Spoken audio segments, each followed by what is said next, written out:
Welcome to STEM Inspired, the Amgen Collection.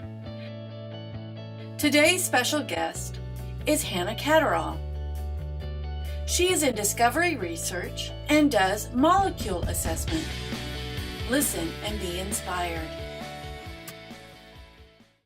Yeah, my name is Hannah Catterall, and I am in discovery research, and I do molecule assessment. So that basically means we look at potential drug candidates, perform a number of stress tests on them, and see which ones are the most stable, and a number of other biophysical characteristics to see which ones would be the best candidates for further development in PD and clinical trials eventually. Cool. Yeah. So if you were a superhero, what would your superpower be? Oh, I would love to have super, microscopic vision, but to the point that you could actually see molecules, because that would make my job a lot easier. Describe a typical day at your job for me. Nothing is really that typical. There's going to be new challenges every day. You know, we sort of have a basic structure, and we want to look and analyze molecules in a similar way, but the results are going to vary depending on what the project is and what the project needs are. And so some days, I'm coordinating with different project teams and figuring out what assays we want to run on a set, and some days I'm in the lab and prepping samples and running them, and then some days it's report writing to write up the findings, and some days it's kind of scratching my head and going to the team and saying, hey, we saw something funny. What should we do to follow up to figure out what's going on? And those are actually the best days, because that's when we can really use creativity and think about stuff and try to solve problems. What is the favorite part of your job? Oh, there's a lot of good parts, but I think knowing that what we're working on at the end of the day is going to help patients and potentially save lives, or, if it's like an inflammation thing, make somebody's day-to-day life much better, and just knowing that I'm helping people. So what do you find most rewarding about your job?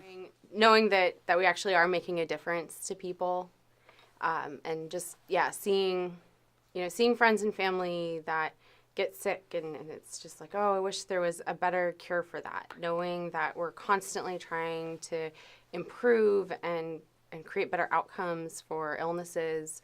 I've had, friends that have passed away from cancer, and it's really sad. And you think wow, can't there be something? And to be able to actually do something about it is incredibly rewarding. When you were young, what did you dream of being someday? When I was young, I was practicing my Oscars acceptance speech. I wanted to be an actress. What are your most vivid childhood memories of school? My favorite subjects were science and art. Those are the classes that I liked doing the most. Even dissecting the squids. Remember we did that in 3rd or 4th grade, and we had to pull out the eyeball lens of the squid, and everyone else in the class was too squirmy to do it, and I was digging it out with my fingernails.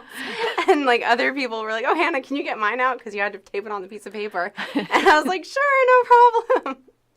And yeah, I was just totally into it and love science. When we did astronomy stuff, space was so cool, and I was thinking, oh wow, I want to study the stars and maybe be an astronaut. And unfortunately, what do you think led most to your desiring to become a scientist? Probably my sister had a pretty big impact on that. She got a degree in biology and worked at a couple startups and then a couple big companies as well. And so I just sort of looked at her and it was oh, well, I never thought I could be a scientist, but here's my sister doing it. So if she can do it, why can't I? So who was or still is the biggest influence in your life? Oh, probably my dad. Yeah, he was a professor at UCLA and did a lot of analytics and basically looked at how you look at art and education, and having an art-rich background can really enhance just everything you do, particularly in STEM. And he really got me into learning how to look at data and analyze it and create really pretty graphs that made the data understandable. And that's one area that I've contributed to a lot, especially with molecule assessment, is just, like, how do you take something that's so complex and a data set with so many data points and make it so that a room of people that aren't familiar with it get what you're trying to say within like a couple minutes. And that is through being able to make really pretty graphs. That makes sense. Yes, I had a professor in college, and he was a great professor. And last quarter, senior year, upper division class, he said, there's 3 parts to being a good scientist. And I'm going to see if I can get this right. But the first part is how well you know it. The second part is how well you can do it in the lab. And the third part, which is probably the most important part, is how well can you communicate it to others. And What do you wish you had known before starting your profession?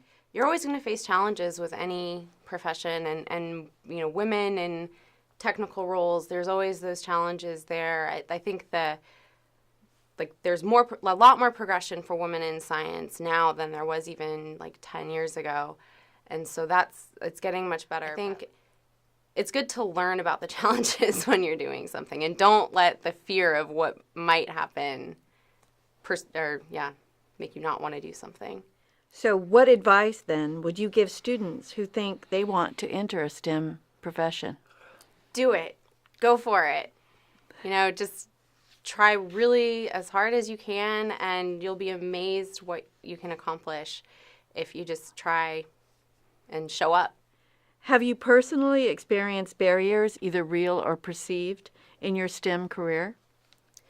Probably. I mean, yeah, being a woman, I'm also petite, and so that doesn't always help. Just people underestimating you. I think at least when I was first starting out, I always felt like I had to work 10 times as harder to get the same recognition. It's much, much, much better now, but yeah, especially right out of college, no one believed that, oh, this girl can do science? No way. And, I kind of almost disbelieved it too, but you just keep trying, and you don't let the haters get you down. How important has mentorship been in your career? Mentorship's been incredibly important. I think finding a mentor, especially starting out, is one of the best things that you can do, because a lot of times it's like you learn the science from a mentor, but then you also learn just how to do it effectively in an industry setting or in an academic setting, depending if you're in a PhD program or in industry. And I've been fortunate to have some really great mentors. I now am doing project management activities included with my scientific activities, and that was straight from a mentorship from a supervisor of mine 5 years ago. She sort of saw oh, you're very organized. You should learn some project management skills, and that's translated very well, and I feel more confident taking on multiple projects at one time because I have systems ingrained in my head now of how to manage multiple projects. Why is it important to establish and encourage an environment which fills STEM careers with diverse individuals? Well, if everyone was the same, we'd all have the same ideas, and nothing would get done. If you get a room of people working on a problem that come from diverse backgrounds, you're going to get different perspectives on it, and you're probably going to find a better solution and much faster than you would if everyone was the same. And so the more diversity there is, the more different backgrounds, whether it's biology or chemistry, physics, all of those, everyone has different perspectives on how to solve a problem, and coming together and working together is really the best way to attack those really, really big challenges in science, especially with biotherapeutics.